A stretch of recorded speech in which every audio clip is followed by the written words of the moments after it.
Hayeng se Thangja Numitta ko. Thangja Numitta se Thangja ki Towba Yaba ritual na hara gadi cleansing gumba se Thangja Numitta Towba yai ko cleansing Towba an hara gadi kaino negative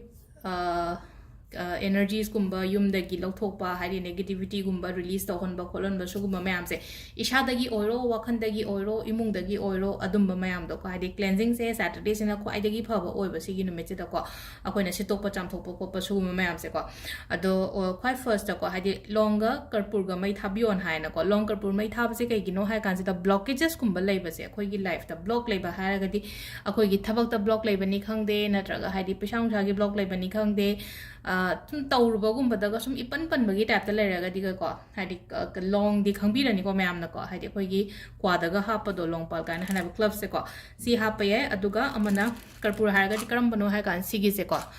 koi gi cha na bal sunate fi da hapa do sunate ko tonga na si thop ni ko macha macha samaina koi gi tablet ki type ta hadi kup tak toraga si sine ko hadi si hapa tang yeng bio ko si kan fara ne lai se ko si to bi ba yare ko adugi na haraga aduga amana mu kamaina kai tauge hai kan sida ko hari kambi gumba malobiyo ko kambi se koina sizina da ba kambi gumba lawseba hari aina akoi chana ba plate gumba kai gumba tawgono ko leba ki kambi gumba leibre yango aduga leba ki kambi se lei train so khala se sizina dra plate aman ba gumba kai gumba ko adum malobiro se da ko chamana na si jo hapane na ko si ke no se koi gi karpur se hapane aduga bay leaf ohum mama ko sugumba herbs gumba kai gumba shena baze akoina keno manifestation oiro natraga any ritual to matam da ko khara leidi ko hadi maru marang mana masing gumba se akoina sina ba ya baze ko sida akoina hap to se ko hadi hangam maru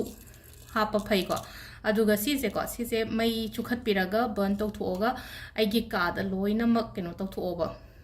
ka da loina puthok pai da se gi mai khu mayam se egi ka khodi mak da loina phangan biu ko aduga si se akoi gi mapan da kai da thangdo thambi gro si si ma le ra ko khoina tawba ya ba se ko ani shure ko amana khoi first ki duna block ki oire se sina imung manung da gi nungai ta ba khot ta ba haidi negativity lo thok pai je khana ba chaina ba hara ga su khana ba chaina ba do phajara ge ko hai ba yo khan da ko admaina gum ba tawba aduma le re ko aduga yam yengjale na khala se bai je haidi mi ne am yengjale na traga angang da ga yengjale ka khala se ba icham cham ba khoi ko chanam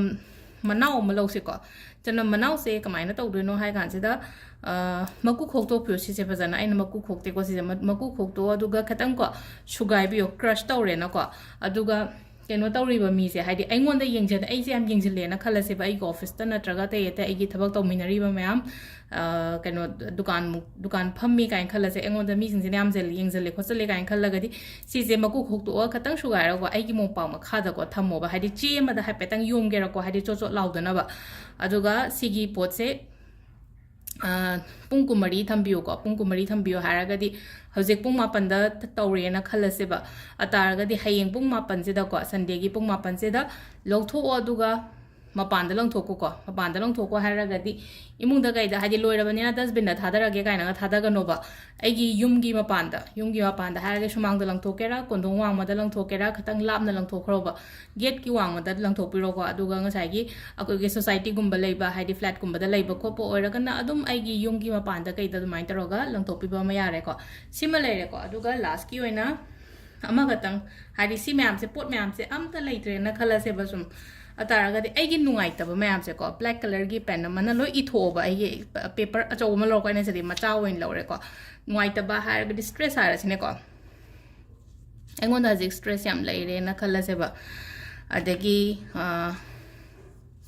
concentrate to ba ngam dre kain khala se ba adi angang e hai tar like to no concentrations adagi health issues kaina ga hara sine ko